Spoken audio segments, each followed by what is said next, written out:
Taking a look at some of the questions that you can expect to see on our statewide ballots here in both Massachusetts and Rhode Island, starting in Mass. Ballot question 1 asks voters if the state auditor should have the authority to audit the legislature itself.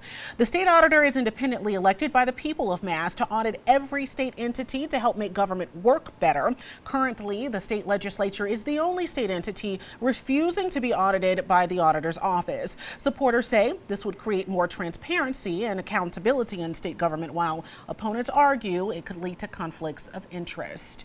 Massachusetts ballot question 2 is about eliminating the MCAS test as a high school graduation requirement.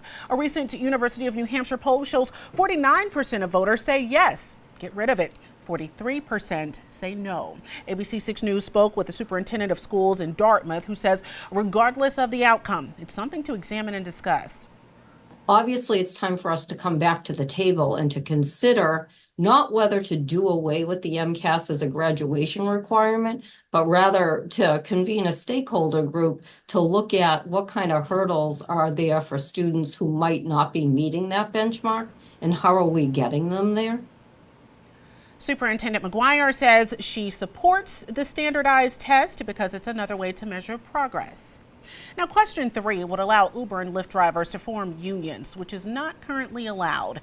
If passed, the unionization would only apply to drivers, not food delivery workers. It would also likely increase the cost of rides for commuters. Question 4 would legalize the use of certain natural psychedelic substances for adults over 21 under licensed supervision. If voted yes, it would also allow individuals to grow and possess limited amounts of these substances at home and create a commission to regulate them. Federal law still considers all of the considered drugs illegal. Passing question 4 could put Massachusetts at risk of federal backlash. And question 5 would phase out the $6.75 tipped minimum wage, requiring employers to directly cover the full minimum wage of their tipped workers by 2029. Wait staff could still collect tips, but restaurants would be allowed to pool and share those tips among workers who don't directly interact with customers.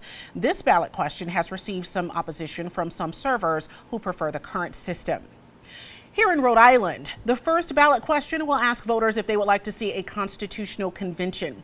It's a yes or no question for voters, either saying they do or don't want a constitutional convention that would open the state constitution to add or change some of the state laws. Now, we spoke with Senator Sheldon Whitehouse as he cast his vote in Newport. He shared his views on ballot question 1.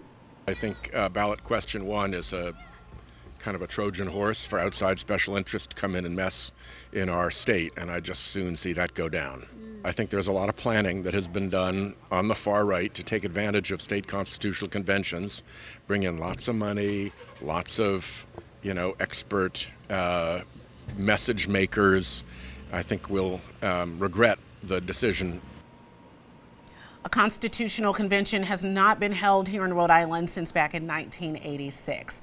Now, the other Rhode Island ballot questions are all bond issues, meaning they could impact your taxes over the next few years. Ballot question 2 would provide just over $160 million to higher education facilities. Question 3 is a $120 million proposal introduced by Governor Dan McKee to focus on building housing in the state. Question 4 would allow $53 million for environmentally focused infrastructure. And the final ballot question would allocate $10 million to continue the cultural arts and economy grants.